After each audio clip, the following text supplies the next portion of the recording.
जय शिवराय मित्रांनो, आज आहे 12 जून आणि आज दुपारनंतर ढगाळ वातावरण महाराष्ट्राच्या सर्व जिल्ह्यात होणार आहे।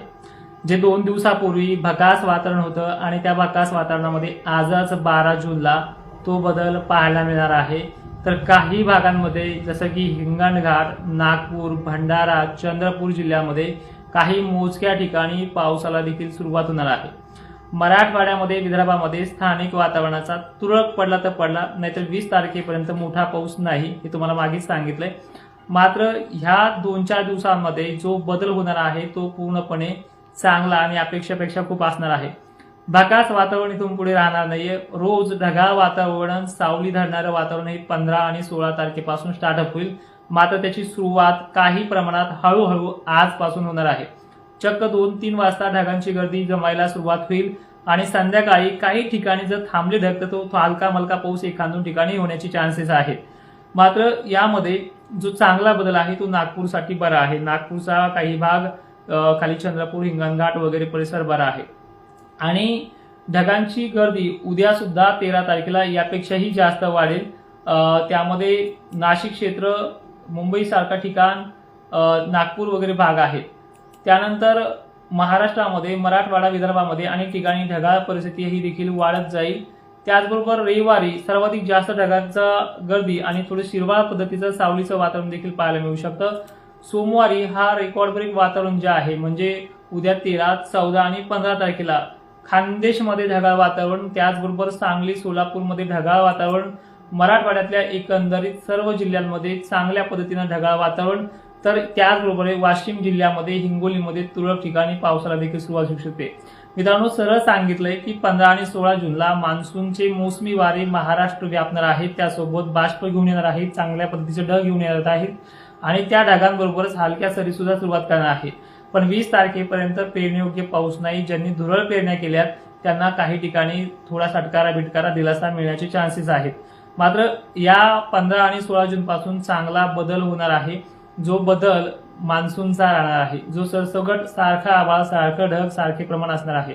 20 तारखेपासून मराठवाडा आणि विदर्भामध्ये सर्वदूर पावसासारखी कंडिशन 20 तारखेपासून सुरुवात होणार आहे। एक दिवस मागे पुढे होऊ शकतो, अंदाज सांगताना लक्षपूर्वक ऐका। अनेक जण प्रश्न विचारतात, तुमचा 7-8 तारखेचा पाऊस काय झाला? त्या 2दा-3दा रिप्लाय दिलाय की बाबा 7 आणि 8 तारखेचा ज्या जिल्ह्यांना आणि ज्या प्रमाणामध्ये सांगितलंय तो तिथे पडलाय। पेरणीच्या तारखा 13 मेलाच महाराष्ट्रामध्ये जाहीर केल्यात। काही लोकांचं ऐकून तुम्ही निगेटिव्ह कमेंट करण्यात काहीही अर्थ नाहीये। काही लोक त्यांचा दुकानाचा, टोकन यंत्राचा, व्यवसायासाठी झटपट करण्यासाठी अंदाज देणं चालू आहे, अन्यथा 8-8 दिवस पुन्हा तोंड पण ते दाखवत नाहीये, हे तुम्हाला मान्य करावं लागणार आहे। दुसरी महत्वाची गोष्ट की महाराष्ट्रामध्ये जो आज संध्याकाळपर्यंत बदल होणार आहे, सकाळपासून उष्णता जाणवेल, थोडी वातावरणात नमी जाणवेल, आणखीन बऱ्याचशा गोष्टी आहेत त्या जाणवू लागेल तुम्हाला आजपासून 12 जून पासून। पण विशेष म्हणजे पुढील काळामध्ये मराठवाड्यातले सर्व जिल्हे, विदर्भातले सर्व जिल्हे 20 तारखेपासून पेरणीयोग्य पाणी तुमच्या भागात होणार आहे आणि आजपासून सगळ्या भागांमध्ये ढग हे जमायला दुपारनंतर सुरुवात होईल। पण तुम्हाला सांगितलंय की सरळ सरळ ह्या 4-8 दिवसात मोठा पाणी नाहीये आणि स्थानिक वातावरणाचं पाणी होत राहील काही काही ठिकाणी। ठीक आहे, जे वातावरण आतापर्यंत बंद होतं ते वातावरण सक्रिय होत जाईल आणि इथून पुढे जसे जसे टप्पे वाढतील ते वाढते वाढते जाणार आहे। एकंदरीत व्हिडिओच्या माध्यमातून एवढंच सांगायचं होतं, महाराष्ट्रामध्ये अजून 6 ते 7 दिवस सर्वदूर पाऊस नाही, पण या काळामध्ये जो नागपूर एरिया आहे या भागांना ह्या 2-4 दिवसात चांगला दिलासा मिळत जाईल पूर्व विदर्भाला। आणि आता खानदेशच्या बाबतीत, खानदेशकरांना सुद्धा ज्या वातावरणाची क्रेज दरवर्षी ज्याच टायमिंगला असते, खानदेशच्या पेरण्या 24-25 ला होतात, दरवर्षी 22 ला होतात, काही ठिकाणी मे महिन्याच्या पाण्यावरती पेरण्या होतात, अशा पेरण्या वेगळ्या आणि मान्सूनच्या पेरण्या वेगळ्या। मान्सूनच्या पेरण्या या भागामध्ये 23-24च्याही अगोदर स्टार्ट होतील। गेल्या वर्षीच्या एवढ्याच वेळेमध्ये खानदेशच्या पेरण्या चालू होतील, लय 2-3 दिवसाचा फरक पडेल। आणि बातम्यामध्ये तसेच अनेक भागांमध्ये सांगितलं जात आहे की यंदा पेरणी लांबणीवर आहे। गेल्या वर्षी तुमच्या पेरण्या ह्या 14-15 झाल्या होत्या, हे मलाही माहिती आणि तुम्हालाही माहिती आहे। यावर्षी फक्त 5 दिवसाचा फरक पडतोय, जास्त डिफरंट काल नाहीये आणि तो देखील तुम्हाला समोर पाहायला मिळणार आहे। त्याचबरोबर सगळ्यात महत्वाचं की आज जो बदल होणार आहे हा बदल कायमस्वरूपी राहणार आहे। याच्यामध्ये 12 तारखेचा जो बदल असेल, ढगाळ वातावरण वगैरे, याच्यात पाऊस तुम्हाला सांगितलेला आहे, लक्षपूर्वक ऐका। याच्यामध्ये फक्त ढगाळ आणि सटकारे सांगितले, पण हा बदल आता कायमस्वरूपी राहणार आहे।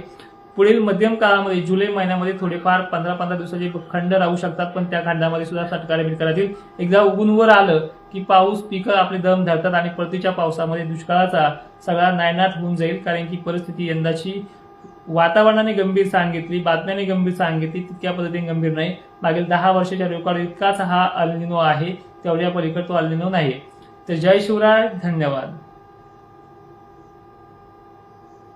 वामन पाटील सर, अंदाज थोडा चुकत नाही, तुमचा ऐकण्याचा निर्णय चुकवतो. कारण की तुम्हाला अवकाळी मधला आणि मान्सून मधला फरक किती स्पष्ट सांगा. ठीक आहे, काय चुकले? 15 आणि 16 मेचा जो काही पाऊस अंदाज चुकला त्याबद्दल तुम्हाला मी स्पष्ट सांगितलंय.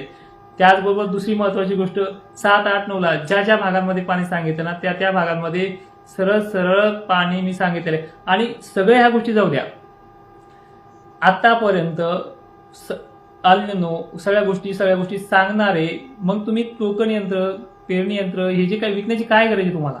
एकीकडे दुष्काळ सांगायचा सरसपणे आणि दुसरीकडे ह्या गप्पा मारायच्या. दुष्काळ आहे तर मग कशाला खटाटोप करताय?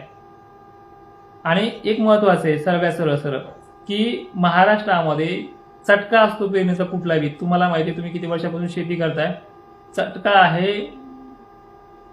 तुम्ही 15-16 पासून म्हणत होते, आता 22 मग काय आहे? बरोबर आहे तुमची कमेंट.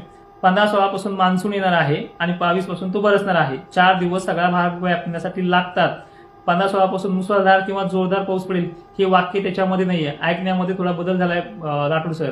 तो व्हिडिओ मला पाठवा की तुमच्या 15 पासून पेरण्या सुरू होतील म्हणून. चला आणखी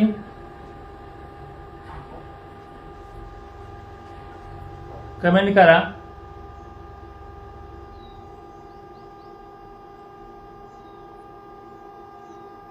महाराष्ट्राची जी काही परिस्थिती आहे थोडी आज बदलणार आहे, इथून पुढे बदलत जाईल. एकदा परतीचा प्रवास सुरू झाला आणि नदी नाले वाहिले ना त्यावेळेस दुष्काळाचे खवेसा धंदा झालाय आणि तो गुऱ्हाईक आहे. चांगला धंदा चालू आहे, याचा गिराईक म्हणून. एकामेकावर आरोपचा विषय नाहीये. टोमणे मारायचं काम जसं काय लय मोठं नाही.